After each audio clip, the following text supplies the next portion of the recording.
a lot of your topics are, I mean, ethics in general is just it brings up like hard questions that people get very passionate about, you could say. So, okay, so welcome back to Philosophy Roulette. I just did one paper and we can do another one. We just did this humor in Nietzsche's style. And so now we're going to go look at some other stuff. This was in the European Journal of Philosophy. So let's going to move on to another one. I just did that was an ethics paper, so we're not going to do more ethics, not going to do more ethics, not going to do education because this is a pain in the butt.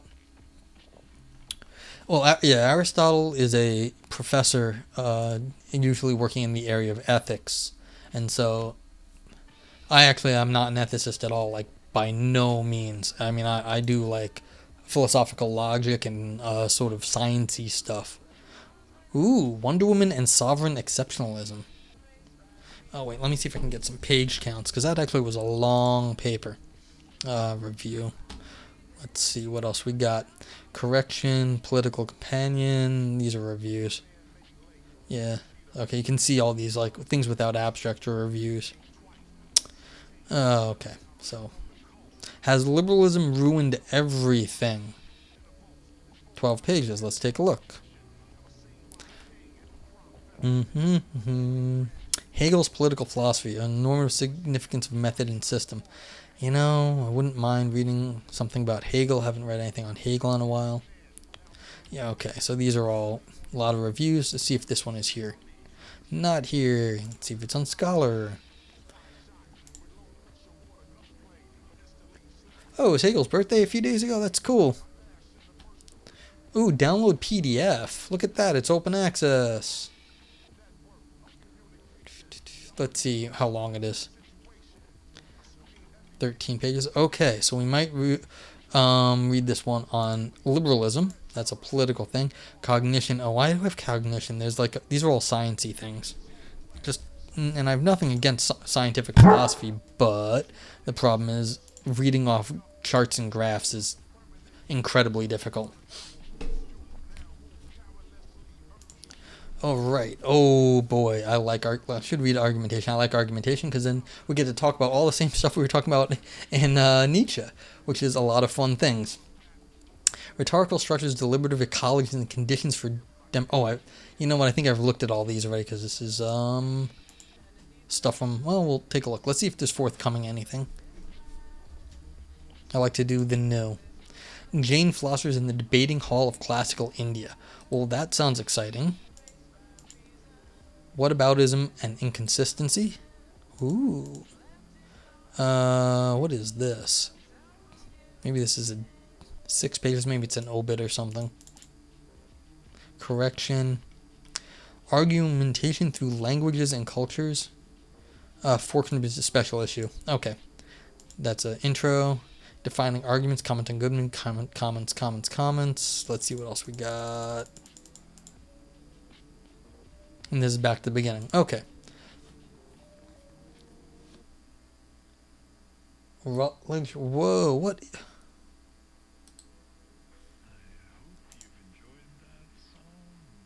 Why it's okay.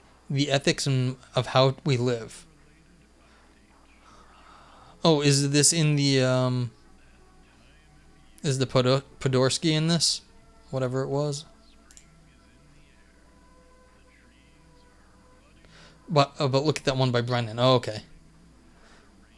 Why is this? It had it. Let's just read more.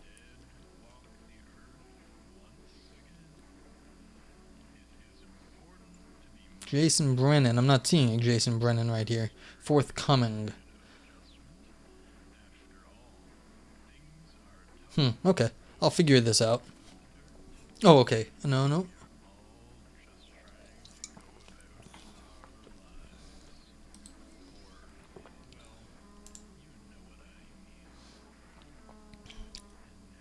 Why it's okay to want to be rich. Yeah, because very simply, being poor sucks. Why wouldn't you want to be rich? Jason Brennan is Robert professor of strategy, economics, and public policy. Okay. So this is something to look at. Alright, I want to go take a look real quick at that, what a chud. Yeah, one of the things about philosophy is you can't be starving and do philosophy. It's just not possible. So if you're poor, you can't be a philosopher. It's just too hard. So if you want to actually have time enough to read and think, you need to be able to eat first. And so, anyone who tells you different's full of crap. It's just too hard to do. Axel of Trio Barcelos Petita. Do I know this person? I don't know. I've seen some Axel Arturos before. I think the guy had a blog. Shucks. So this is an older paper. What about tism and inconsistency? Yeah, so this one here, let's see if it happens to be... Oh, just loaded. Look at that. That's sort of interesting. It's 15 pages. So we got that. Let's see. Philosophers in the Debating Hall of Classical India. Might be nice to check out some non-Western philosophy.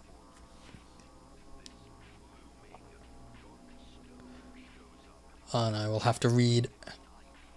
What is all of this? Being able to download everything the first try. I've never read The Conscience of Huckleberry Finn. This is the luckiest day I've ever had in downloading philosophy. Like, everything I clicked on was available. This is very strange. What is this? What is it? Is this a... Oh, I just clicked on this because I was like, is this a obit or something? What is this? This is available too.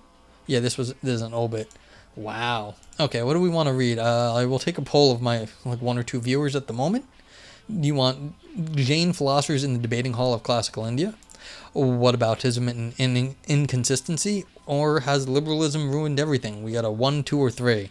Jain being 1, whataboutism 2, and liberalism 3. If I knew how to set up a poll, I would do it. But I'm leaning towards the non-classical, the non-Western philosophy. And the poll will close in like 10 seconds. There we go. Okay, so we're doing Jain Philosophers. Oh, yeah, that's fine. Have a great day. Thank you for being here.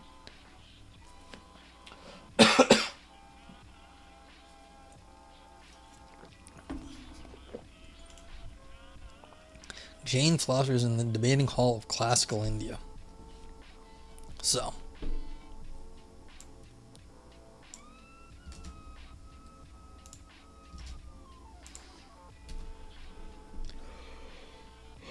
Yeah, I always appreciate everyone stopping by. Let's see. So let me update the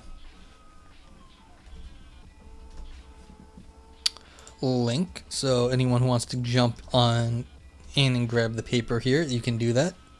You can always type !paper and the paper will come back.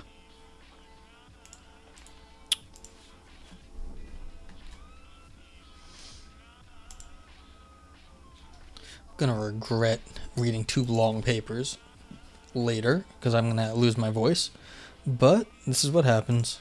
What you do for stream.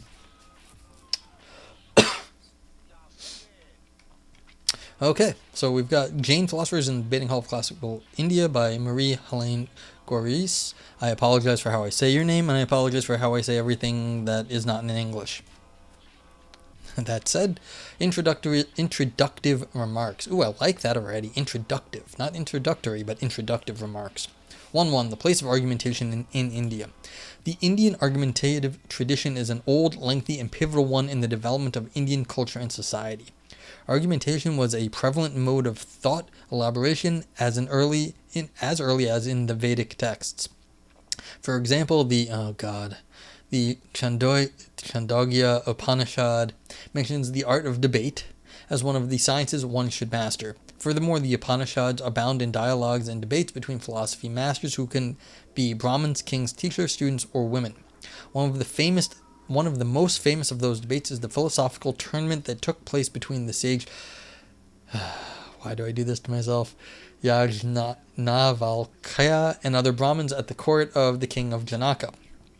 There, the different sages, of which the second best after Yajnavalkya is a female philosopher named Gargi, exchange arguments towards a better characterization of Brahman, the universal principle upon which the whole world relies. In this context, philosophical arguments have a practical societal impact.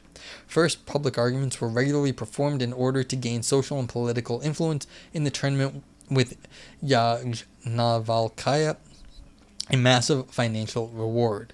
So that's interesting. You had like financial rewards for winning arguments in classical India. That's kind of cool. I wish I had financial rewards for winning arguments. Second, philosophical arguments in the oldest narratives regularly concern the correct ways of action in such a way that those debates are seen as a means of social progress.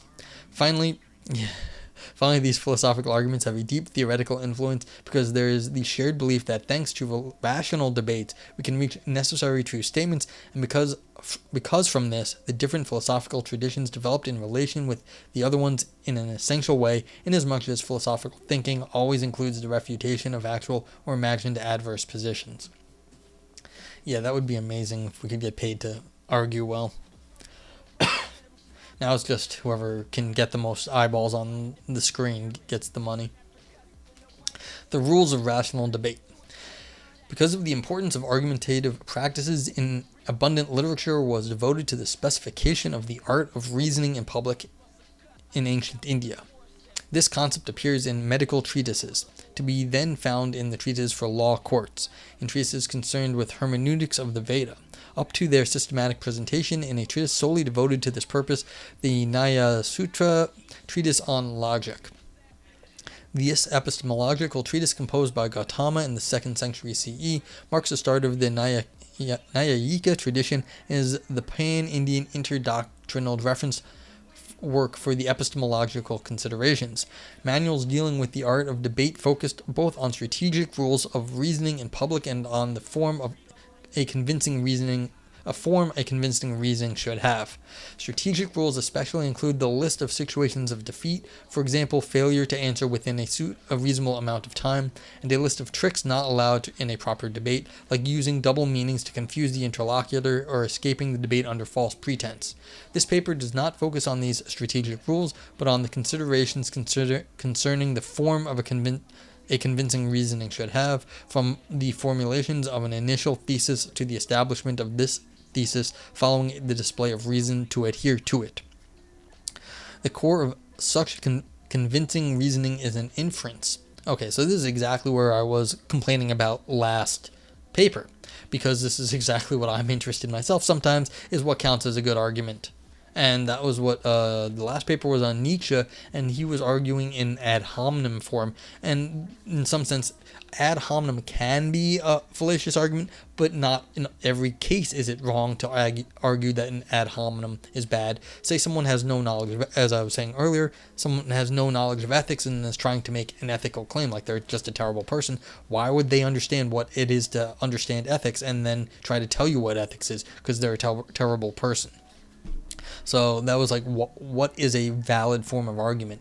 So now we're going to get sort of a completely different theory from a completely different part of the world. Different time, place, and sort of thing. All right. So to explain inference, anumana is the type of cognition through which epistemic agents acquire new knowledge by means of reasoning upon what can be concluded with certainty from previously acquired knowledge. So this looks like a kind of induction, really. Okay, this is what is expressed by the Sanskrit expression anumana, the knowledge that follows another knowledge. So is some sort of inference, maybe inductive or not, I don't know. For example, when Devadatta wants to buy mangoes, he wants to know which ones taste juicy before he buys them. At this point, he is not yet allowed to taste them, but he can reason based upon the color of the mangoes and upon his past experience, given color being associated with a given taste. In such a situation, the regularity of Devadatta's past experience is not a coincidence. The co-presence of the property of having a given taste with the property of having a given color is guaranteed by the fact that both occurrences rely upon the same causal complex, namely a given stage of ripeness. This type of reasoning based on a necessary relationship between two properties is what is called inference. In technical terms, there is a transition of certainty from the established knowledge that an evidence property, hetu, is ascribed to a given object to the new knowledge that a target property, sadhya, is ascribed to the same object. This transmission of certainty is based on the invariable concomitance between two inferential properties. Vyapti originally means pervasion, and this is used in this technical sense because the pervasion of a property by another, as in whenever there is the quality of being a sisu tree, there is a quality of being a tree. This is the model for situations of necessary co-presence of the evidence property with the target property.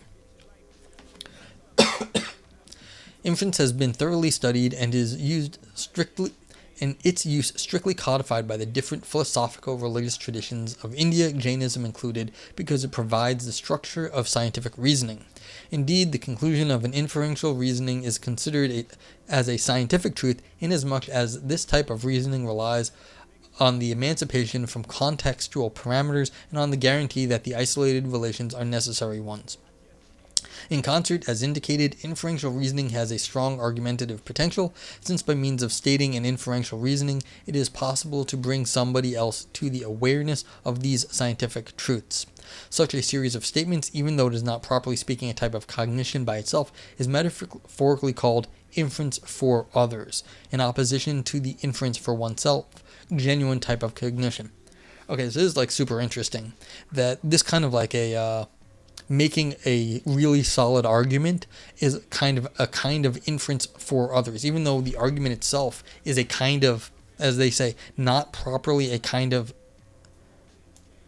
type of cognition by itself, but it is considered a kind of inference, a social sort of inference that you can make for somebody else.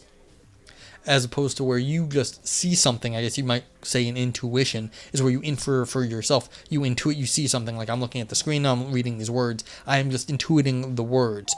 You guys are, but the argument itself is a social thing. I can make that for other people, but you can't have my inference from oneself. You can't have my sort of experience, my subjective phenomenology of reading the word, that inference that it is a word. Oh yeah, since I got some viewers, please feel free to ask questions. This is my first time reading it though, and so you're just asking chat and I will do my best.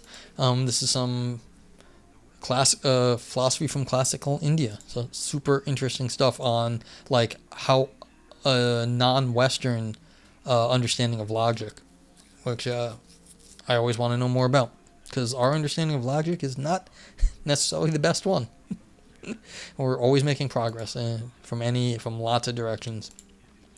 An inference for others is traditionally used in a rational debate in order to convince an interlocutor of a different faith who has different beliefs concerning what there is. So it's super interesting that they even point out that this is the whole point, that there is people with radically different beliefs.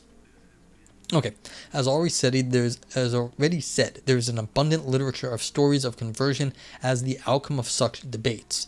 Furthermore, the different traditions share the belief that from this truth-preserving argument, it is possible to define the standards of an ideally organized rational discussion, the outcomes of which are necessary true statements, and in the course of time, these philosophers developed a common interdoctrinal framework of argumentation for philosophical discussions, especially Hindu, the Nyayika, and Mima. I'm sorry, I just can't deal with foreign words at the moment. Buddhist and Jain philosophers. From these observations, it comes as no surprise that the study of the rules to attack and defend the statement of an inference constitutes an important part of the logical and argumentative investigations in ancient, classical, and medieval India in such a way that around the 7th century, a pan-Indian consensus was achieved on what counts as a satisfactory justification. You see, this is why, like, the chance of, like, anyone in the West getting anything, like, organized by the 7th century is just, like, ludicrous. I love the fact that they've got such a long tradition of like logical argumentation. It's like, and there's, yeah. So you always, it's like you don't know. I didn't know about that. I had no idea that they've had a agreed upon like argumentation standard for over 1,000 years. That's fantastic. Oh. Okay, Jainism and argumentation. As active participants into the debating hall, Jain thinkers contributed to the development of these logical and argumentative investigations. However, their contributions on this matter have been continually considered as marginal ones by the other traditions. Before we investigate these contributions, let us say 2 words on this little-known tradition. Jainism is a philosophical religious tradition of India with a strongly recognizable identity since the teaching of the spiritual leader in the 6th century BCE. Jainism, Mahavira. Jainism is a path toward salvation, the outcome of which is the access to a superior order of being. It involves a structured community, a set of practices, rites, ascetic practices, life rules, as well as a whole conception of the world deposited especially in a monastic liturgic narrative and systematic epistemological literature. Jains believe that the life of the universe is a process without beginning nor end that passes through an ongoing series of cosmic cycles, each of which is billions of years in duration. At every period, the doctrine is taught by 24 great spiritual leaders called Ford makers. I take it they don't build cars, who mediate the passage between a mundane state of ourselves characterized by limitations and a state of unlimited knowledge, perception, bliss, and energy. These spiritual leaders are called conqueror of their passions. The Jains are the followers of these Jinas. Mahavira, the great hero, is the last spiritual leader to teach the doctrine in the current cosmic cycle. He has reached a state of unlimited knowledge, perception, bliss, and energy. Since this condition is in principle accessible to any human being, religious practices followed by Jains are practices that focus on the conquest of one's own passions towards liberation. Despite the fact that the omniscience of their spiritual leader is a favored strategy of legitimation of claims within Jainism, and despite the fact that ascetic practices can lead us to develop higher epistemic abilities, this will not suffice to convince an interlocutor in an interdoctrinal dialogue. As a consequence, Jain philosophers too develop specific conceptions of convincing and reasoning. The aim of this paper is to assess these conceptions of Jainism, a minority tradition in the sense that, despite its influence, its contributions have regularly been disregarded by thinkers from other traditions and consistently understudied by modern scholarship. Okay, so this is super interesting. So they've had a extremely long history of logic in India, and then this is a minority tradition that, for whatever reason, has been the minority tradition.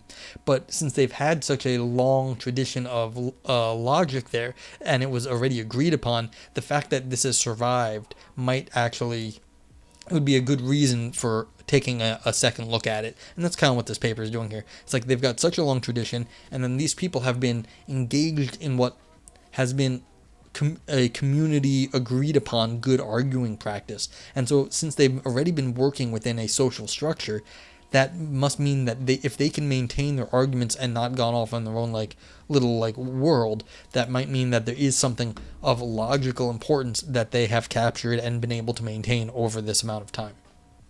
So hopefully we'll get something of that. Argumentation in early Jain canonical literature. Before we investigate systematic considerations on inferential reasoning in Jainism, let's consider the practice of debates in early Jainism. 2.1 Magical powers in the debating hall.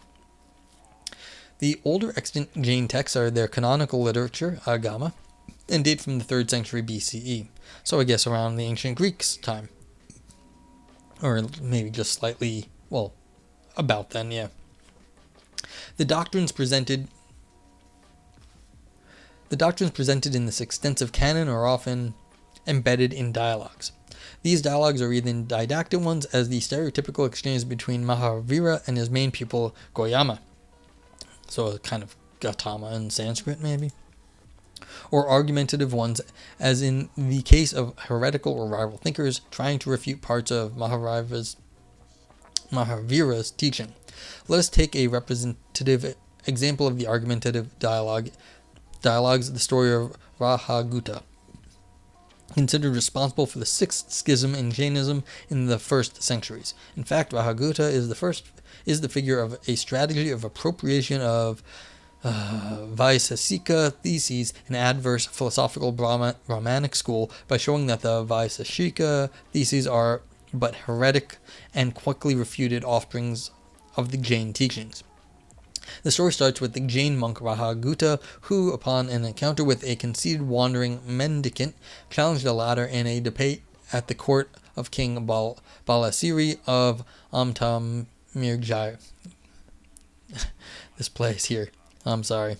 Sensing the cleverness of Rahagutta, the mendicant chose to defend a Jain thesis, namely that the world is made of two basic types of entities, living beings and non-living entities, forcing his opponent to defend a thesis adverse to his Jain beliefs, namely that there is actually a third type of quasi-living entity. In addition to this, the ascetic was known for his magical powers. Aware of the state of affair, Rahagutta's master used mantra, a sacred formula, spells to charge his pupil's monastic whisk brush with more powers, hence ensuring victory to the latter. Upon Rahagutta's victory, a schism in Jainism happened. Rahagutta's followers were called the Trairasikas, the followers of the tripartite nature of the world. Hopefully, Rahagutta's master, unhappy with this turn of events, shortly challenged Rahagutta in another debate, in the course of which he asked his student to go to the market and act prescribed to monks, and to fetch a quasi-living thing. Upon Rahagutta's unsuccessful attempts to do so, the defeat is proclaimed and the schism dies out. So that's kind of funny. The master didn't want the student to lose, so he did something magical, but did something contrary to the tradition, and then had to go refute basically the fruits of his own magical work. This story is quite exceptional. To begin with, it narrates a rational debate aiming at establishing a philosophical thesis without reference to the philosophical content, nor to the formal structure of the debate. Studying this type of argumentative situations described in the Jain canonical corpus yet has its importance, as it especially shows, 1, that there is a practical efficacy of the debate, which entails the here undesired conversion of Rahagutta, 2, that ethical and soteriological considerations can play a role in the outcome of a debate presented as following the model of rational debates, since in our case the final defeat is also linked with the violation of a principle of Jain monastic rules of conduct, going to the market, and since there is an efficacy into the debate itself of religious powers overcoming commonly accepted human abilities and acquired thanks to ascetic practices. To explain according to a pan-Indian theory, we are strongly determined by our previous acts. This is the renowned theory of karma, in which Sanskrit expression karman, act, is usually the technical sense of network of one's acts and consequences thereof that will inform one's future self. Within a framework admitting the theory of karma, the distinction between ontology and ethics is blurred, even as a clod of earth exists as the earth because of its previous deeds. In other words, it has earned this place particular niche in the wider system of life processes. The world of nature cannot be separated from the moral order. Next to this, the distinction between epistemology and ethics is also blurred, since the acquisition of higher epistemic abilities is ensured by moral behavior and the corresponding destruction of karma. Let us try to be more clear on this link.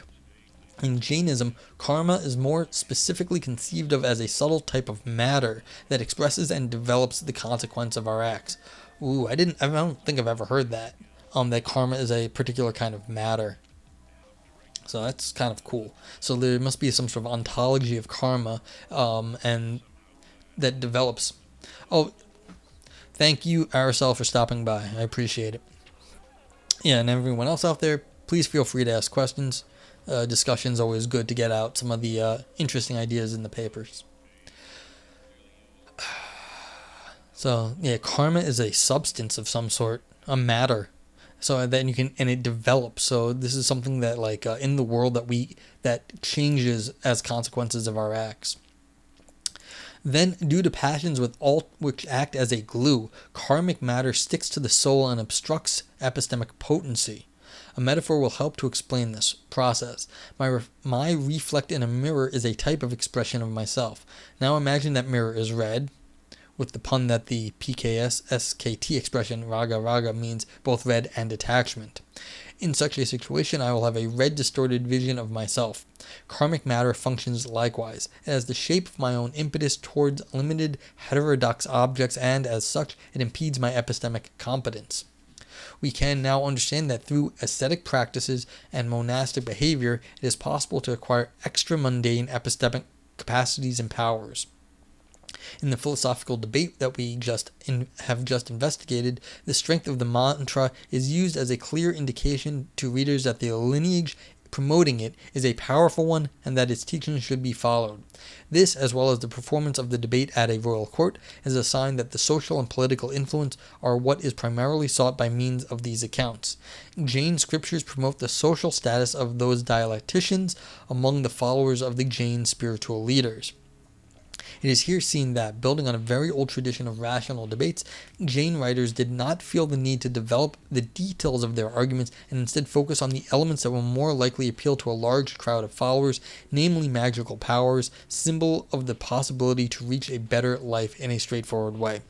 Okay, so this is sort of interesting because they are working in an explicitly rational context. These are rational debates that they're having at court, which is basically like you could get money and stuff by being like having the best rational argument. But the Jain folks are saying, look, there's a lot of other things that go into convincing people. And so we've got a very old traditional of rational debates, but they didn't focus on that in this story. They're focusing on how the rhetoric surrounding the debate actually makes a big difference for the rational debate. Okay, so 2.2 Considerations on convincing reasoning in the canon. Now, besides this type of debate found in early narratives promoting monastic rules of ethics, there are also debates developing their philosophical content. Notably, the arguments developed in Jain councils aiming at settling disputes between different points of view concerning religious principles and practices. This is the type of practice that led Jain thinkers to the formulation of rules and language of debates. The next paragraph is a short overview of the considerations on the form of convincing reasoning found in the Svetambrata canonical and post-canonical corpus. These considerations are scarce, not systematic, and are largely indebted to other traditions. Okay, so up here we're talking about, let me just review real quick. So that there's separate powers outside of the rational that matter for rational debate. And now we're moving on to like considerations on convincing reasoning in the canon. So convincing reasoning. So now we're going to talk about what it is to be convincing. Okay, first, a lot of strong, I'm just going to skip the words. First, in this place, also called this, exposition of explanations of verses of the venerable inferences is mentioned as a second type of cognition, next to perception, analogy, and testimony. This classification comes from the Nyaya tradition and is atypical in canonical Jainism, in which 5 types of cognition, namely ordinary knowledge, testimony, cosmic perception, mental perception, and omniscience, are recognized. Jain thinkers will plainly engage with the Nyayika classification, merging it with Jain conceptions only after the 7th century, when thinkers from different traditions privileged as universal as possible validation criteria for their respective philosophical religious claims. Alright, so at some point it got merged into the general conception, but they had a prior to the universal rational sort of understanding what counted as rational for them. Coming back to canonical Jainism, the types of inference are more thoroughly investigated in the Sutra Introduction to Analysis. There they are classified into 3 main types of inference, as before, like in the Devadatta's past experience of the co-presence of the 2 properties, having a given taste and having a given color. Inference, the rest will be alike. When from tasting one good cooked grain of rice from a pot, Devadatta can infer that the other grains in this pot are cooked as well. And inference from similarity, as in the case of the laws of movement of celestial bodies, inferred from the laws of movement for bodies seen in everyday life situations. This classification also is rare for Jain texts and can be first found in this sutra, followed by Nyaya Sutra. Okay, so there's different kinds of you might call these different kinds of inductions or different kinds of reasoning here. So like you have things that are from like a common source of the color, the taste and color. They're from both being ripe. This one is a methodological thing. Once you have one good cooked grain of rice, then you know that all the rest of them are. And then the inference from similarity. So you're just sort of expanding a concept that you have in one area to a different, a completely different object, which is not the case of rice, and not this. And this is the taste and color is of a different type of thing. So these are different kinds of ways to expand your knowledge.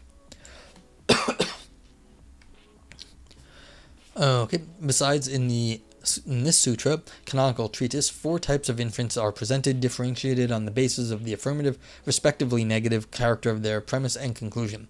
But again, something similar is to be found in the Vaisheshika Sutra. Concerning the constituents of the good inferential argument,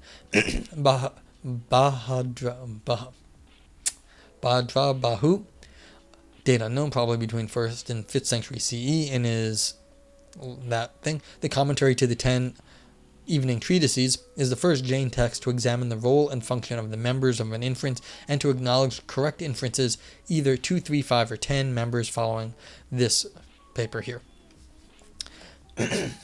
Systematic considerations on argumentation. These conceptions get systematized more thoroughly investigated around the 7th century. I will give an overview of the conceptions of Jain thinkers, stressing their meeting points and disagreements with the ones in the Nyayika, Mimamsaka, and Buddhist traditions. First, the work of Umasvati and Kunda are usually presented as seminal for Jain philosophy after the canonical period. Concerning Umasvati, it is noteworthy to indicate that in this sutra, the treatise on what there is, and its Bhashya commentary, nothing important on the topic is added, as inference is merely mentioned as an item within a list without any focus on it. As for Kunda, collective authorship of a textual tradition composed between the late 3rd and 8th centuries, he is contemptuously in opposition with the most of the pan-Indian philosophical paradigm when, in the Sutra Essence of the Self, Samyasara,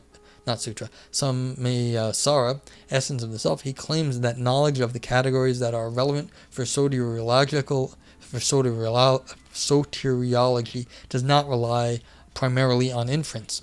From this observation, he centers his investigation around other types of knowledge. Worth noticing that all his works will be the basis for mystical trends in Jainism. All in all, the more systematic analysis of inference in Jainism is really undertaken beginning with the Svetambar philosopher Siddhasena Mahatmadi and his younger Digambar contemporary Akalanka Bhatti, and subsequently in works of later Digambar authors such as Vidyanandin and I can't read these names, as well as by these folks here. Okay, so it looks like what happened was once things start getting more institutionalized, some of the Jain tradition went more religious, or not religious, but more mystical, and so mystical trends in Jainism. So in some sense, once what they had was either taken on or sort of not taken on, maybe relegated because they were a minority community, the Jainism may have sort of reacted sort of mystically. So that's interesting that the rational argument that was sort of like that had to be standardized across the whole sort of society then was supplemented in this tradition with mystical trends. So that's a good question. Like, what exactly is going on in a rational argument over and above what's accepted to be rational? Okay, so what are the constituents of inference? Let's find out. One of the main interdoctrinal line of discussions and controversies in this conceptual framework is to bring the probative inferential arguments to its minimal form by reducing the number of necessary statements. In these attempts, Jain philosophers are traditionally considered as the ones who go the furthest. More precisely, in the sutra and its Bhashya commentary by Vatsyayana had brought an old model with explicit psychological conditions like doubt and desire to know, to a model linked only with the structure of the argument. There, the only good way to express a truth-preserving argument consists of a group of 5 statements expressing the thesis, the evidence, the account, the application, and the conclusion in the inference. As can be seen by this in the Introduction to Philosophical Investigation, a compendium of Akalanka's work, Jain authors illustrate the probative group of 5 statements using the Nyayika traditional examples. Thesis. Sound is impermanent. Evidence, because it is a product. Account. Whatever is such is alike, like a pot. Application. And this is a product. Conclusion. Therefore, it is impermanent.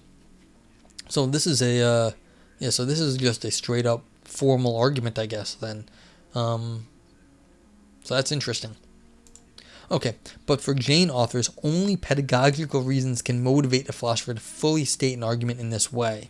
To explain, only the first 2 statements are necessary steps to ensure adhesion of the interlocutor. In his Guide to Logic, Siddhasena makes it clear first that the evidence is the central cog of the inferential reasoning.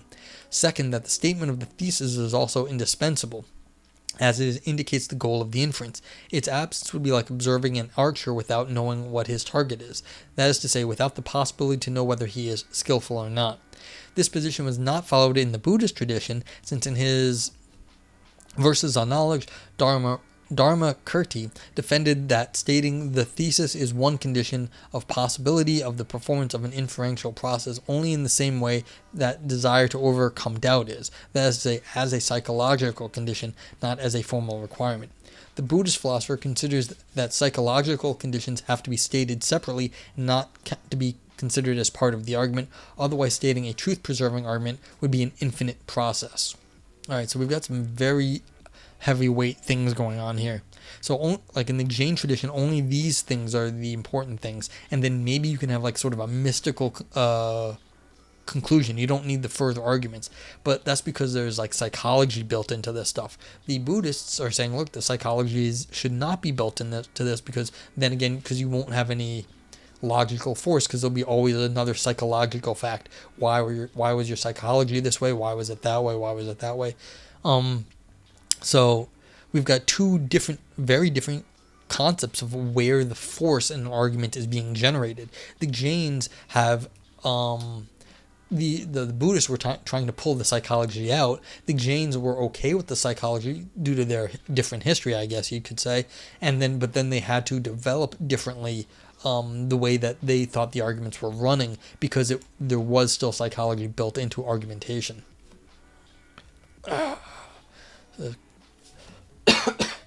Okay, one interesting point in these discussions is that, recognizing only the first 2 statements as necessary steps, Jain philosophers get rid of the necessity to utter the account.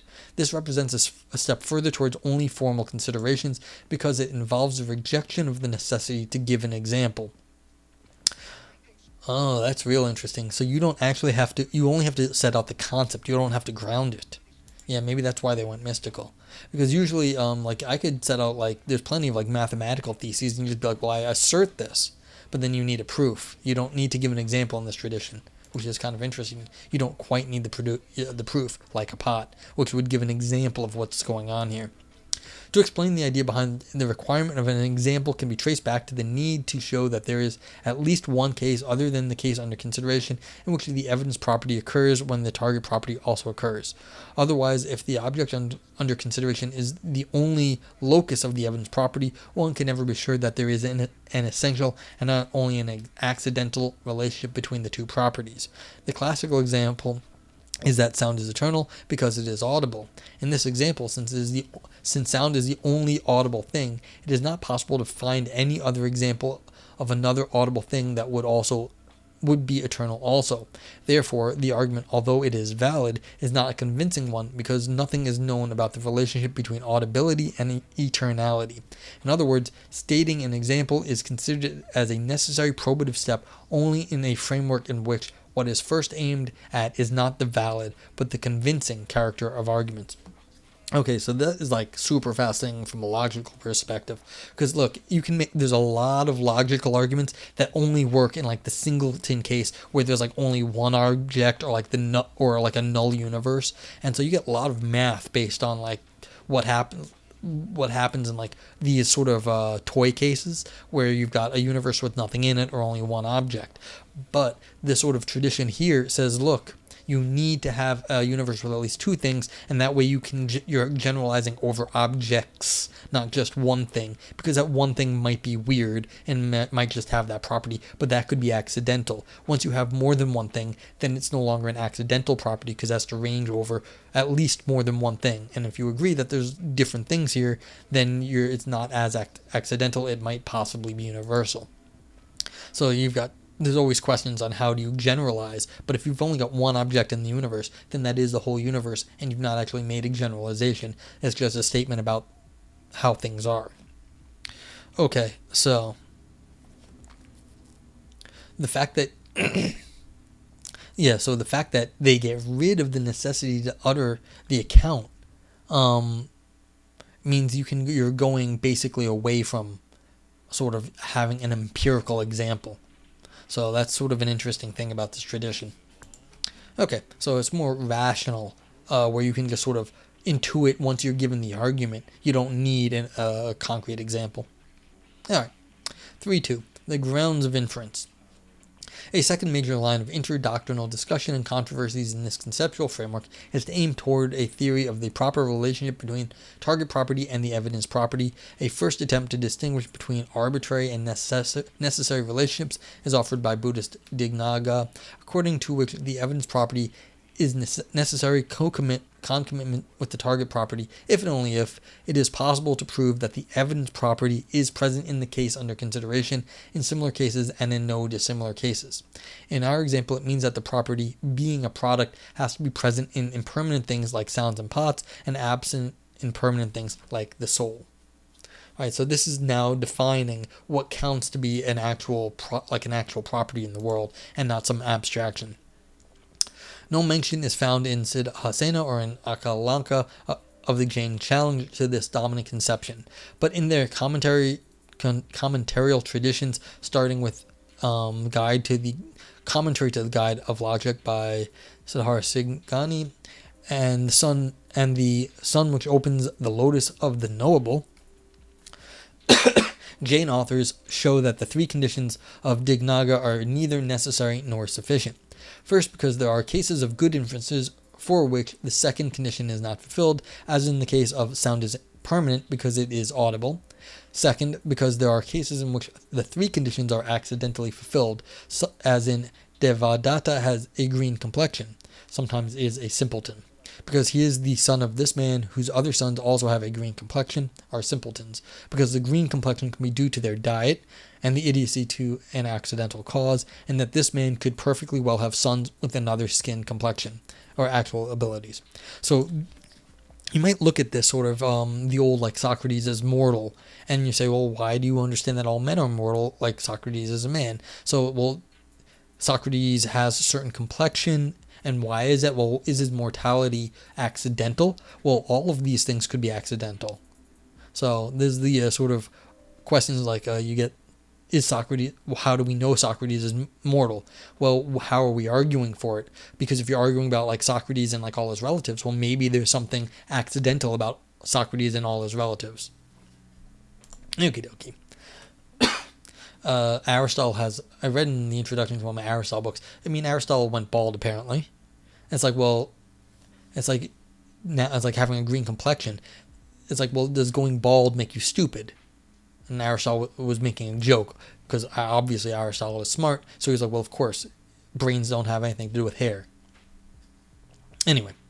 The traditional Buddhist reply to this attack consists in saying that in such an example, the possibility for a person with a different skin complexion or intellectual abilities to be the son of this man is another way to say that the third condition is not fulfilled. At this point, Prabhakandra claims that this Buddhist defense is the equivalent of defending that what ultimately counts is that the evidence property cannot be thought of otherwise than in the presence of the target property, and that from this they in fact agree with the Jain theory. So basically, the Jains are accusing the folks that say, look, Socrates is a man, men are mortal, therefore Socrates is mortal, but you've already agreed that the evidence property cannot be thought otherwise than in the presence of the target property. So the evidence property of the man cannot already be thought of outside of the target property of being mortal, which is the universal. So they in fact agree with the Jain theory because the concept of man is already tied up with the concept of mortal.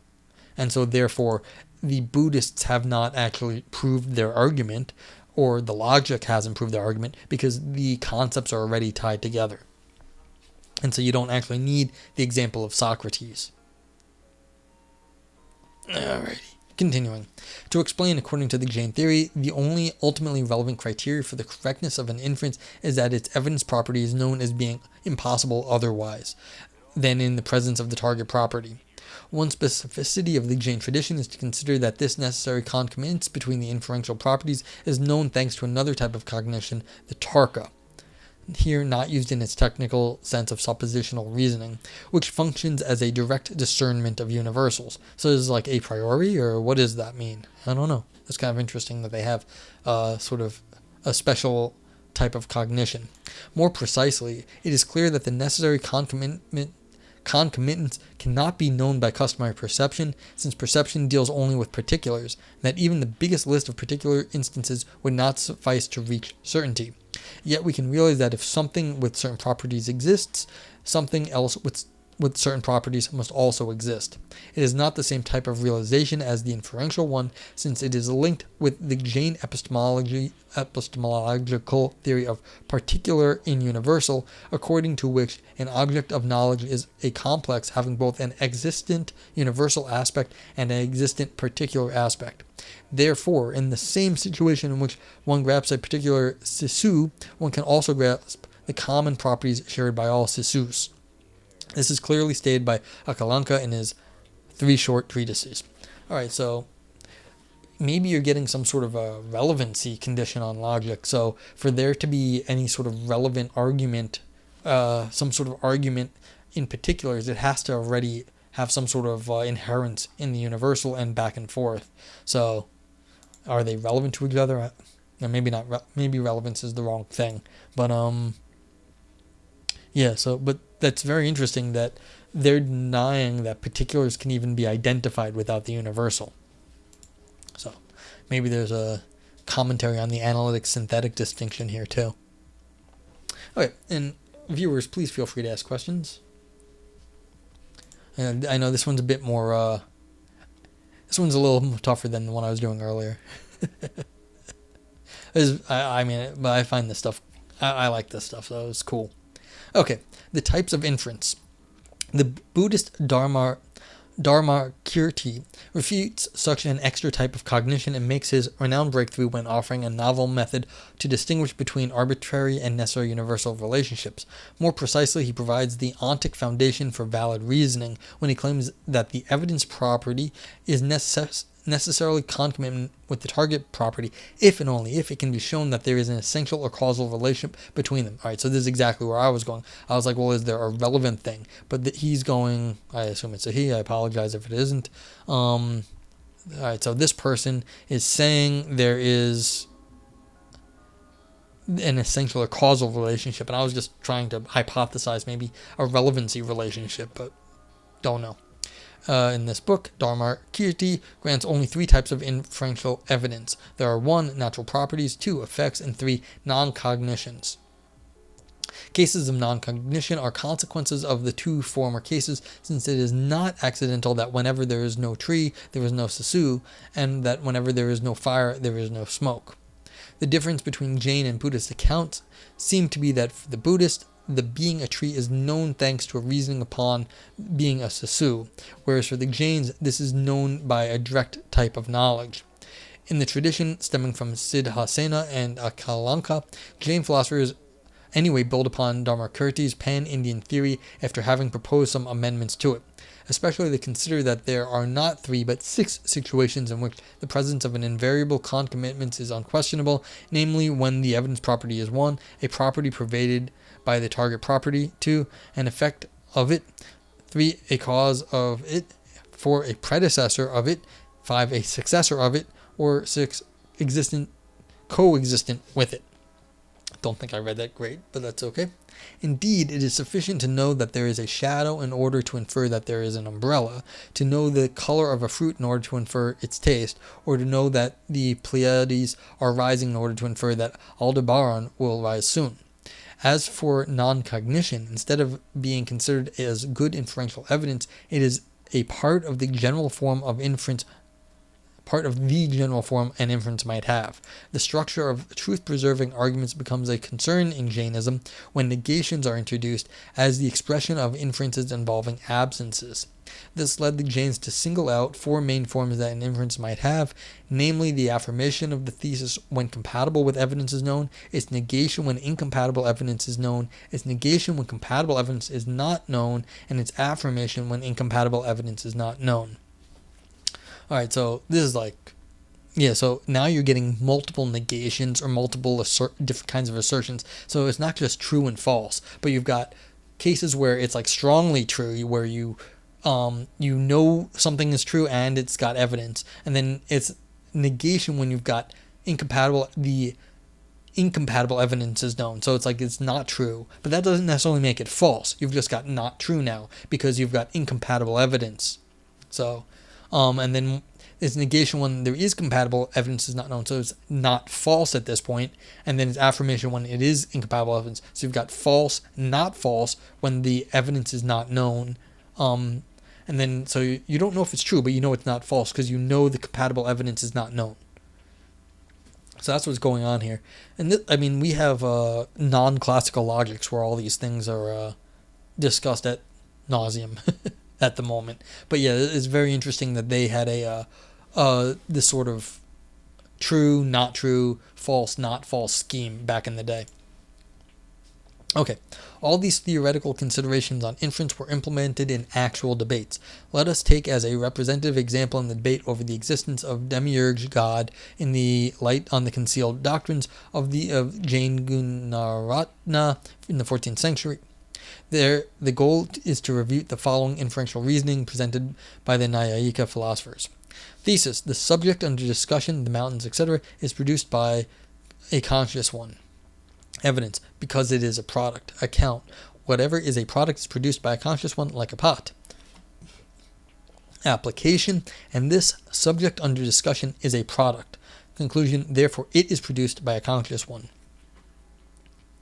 So this is interesting because it's circular, so you're talking about a discussion. Also, the subject under discussion is a product. Okay. First, this inferential reasoning aims at proving the existence of a demiurge God, as only such an omnipotent being could possibly be the creator of products like mountains. Second, the way in which this inferential reasoning has been attacked and defended is a nice indicator of the evolution of debates. More precisely, you might actually call this a ontological argument because you're arguing about a God and it has to reflectively refer to itself. Okay, continuing. More precisely, philosophers start with the challenging of the absence, respect existence of counterexamples, but very quickly from these challenges the discussion is switched towards an investigation upon the very concept of product and upon the relevance, or not, of drawing a line of distinction in the concept of being a product as far as its relation with the concept of being made by a conscious thinker is concerned. Aha, this is what I was thinking earlier. There is a relevance argument here. How do we know that being a product is relevant to what we're talking about? Okay. Would one draw a line of distinction between products with a material cause and products without a material cause, even though it is inbuilt in the concept of product that it has a material cause? So this is sort of applying, in the Western tradition, you could be applying Aristotle's four causes, and then you could ask about the cause of a God. And does a God have a material cause? What would be the matter that God is made out of? And is that a relevant question then? And so they were asking this sort of question in their tradition. Should not one likewise not draw a line of distinction between products with a conscious producer and products without a conscious producer, inasmuch as it is inbuilt in the concept of product that it has an efficient cause? And now we've got the straight up Aristotle terminology here. All in all, the core of logical analyses in the classical Indian hall of philosophical debates after Dharmakirti is the following question. What are the exact properties having a conscious producer on one side and being a product or an artifact or something else on the other side, between which the invariable concomitants hold, and which type of invariable concomitant does hold, essential, causal, etc. Once is answered, the initial thesis is established or refuted. Yeah, so this is like, if you're trying to understand what counts as reasoning, what is actually relevant to that sort of topic under debate. Because if you're talking about a god, maybe it is not exactly relevant to talk about the properties of pots. Maybe it is, but you might want to separate out these sorts of things that are important for those different sort of things. Like, why should a demiurge god that should the reasoning around demiurge god be focused on the same sort of reasoning around pots, like physical artifacts? Okie dokie. For other types of sophistication in rational debates. Now, the highly technical developments of conceptions on inferential reasoning and their use in rational debates to establish, in theory, interdoctrinal truths does not mean that in parallel there was not a plethora of stories of debates featuring magical tricks. Another creative type of debates I would like to investigate are debates making use of riddles. This unique conception is specifically Jain, as it was introduced by the Jain Vidyananda in his investigations on puzzle argument. It was then developed and linked with Jain perspectivism by Prabhakandra in his PKM, except in the works of the commentators, it was soon forgotten. A puzzle argument is an inferential argument that it is not directly comprehensible since it abounds in word plays. The gain of such a display is that the process of interpretation of riddles involved is linked with the practices of self-realization in that sense that it brings the debater to an awareness and practice upon the rich existing network of multiple meanings of a given linguistic unit. Vidyanandin gives the example of an argument starting in the following way. This has traditions in both Chinese and Japanese philosophy. You got like the Zen koans, and there's also huge amounts of riddles in like Chinese philosophy too, and they argue via riddle. So, let's see what the Jains had to say. Thesis: what is it to be pronounced when one reads what is followed by yad? This is wandering into diversity because its nature is that of what is followed by doubt. I have no idea what that's... let me read that again. I have no idea what I just said.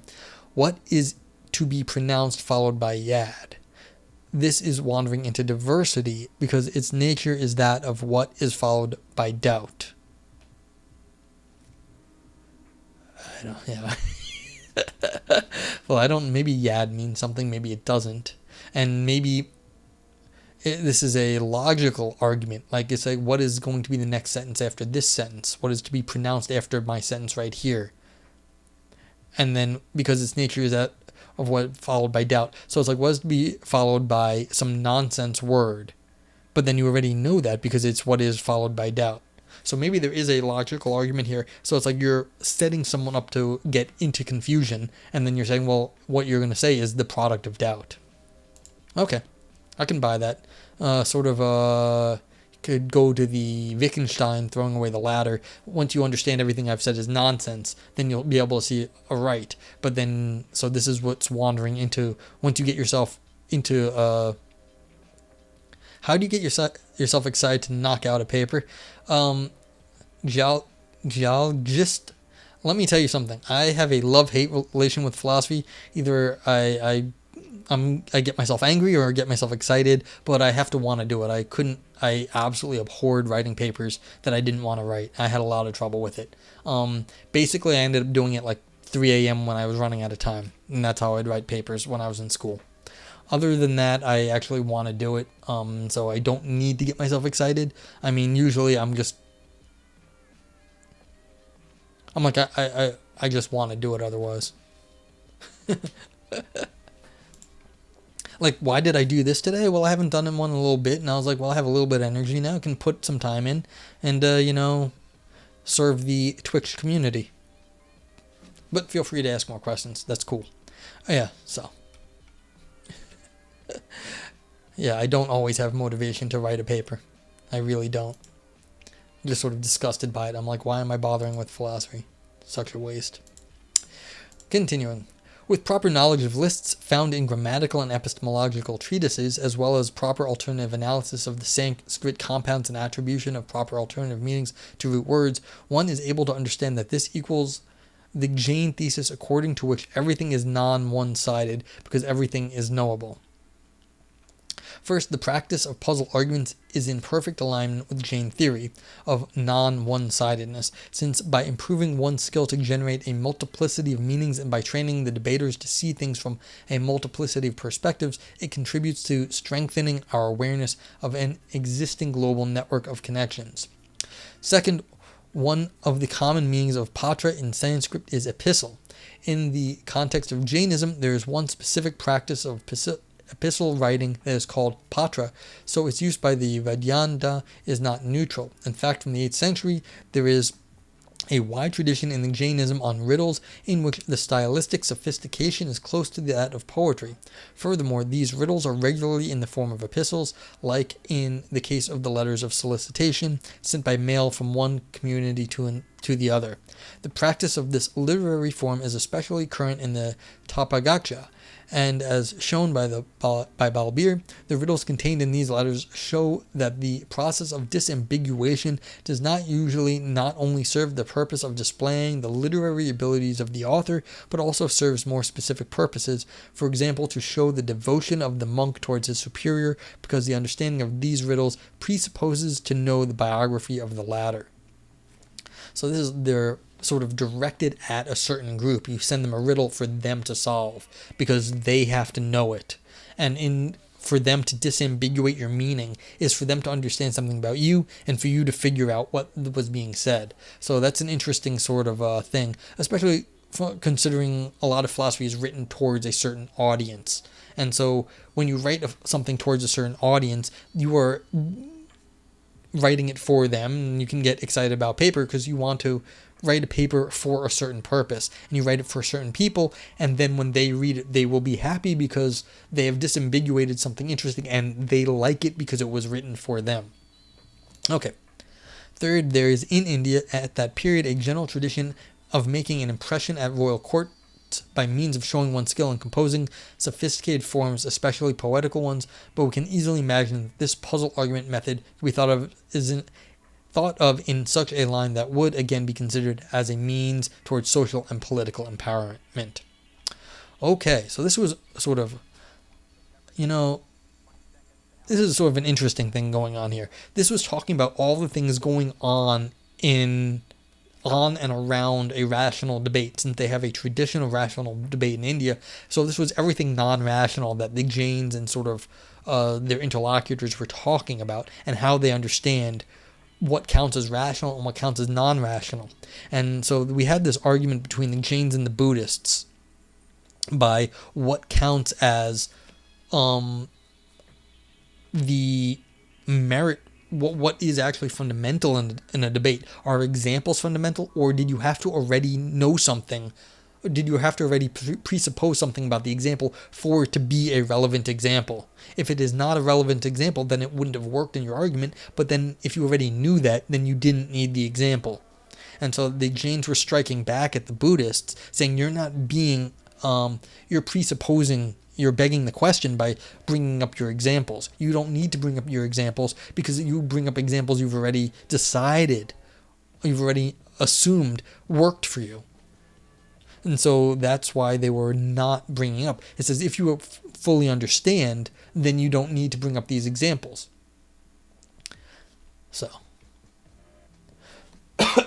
So that's an interesting thing. But see, we wouldn't accept that nowadays because it's too rational, overly rationalistic. Because how do you know you understand unless you can actually produce the examples? Like if you can't produce a proof and you're just stating an axiom, and you're saying, "Oh, this axiom is proved," not an axiom, this theorem is proved. Excuse me.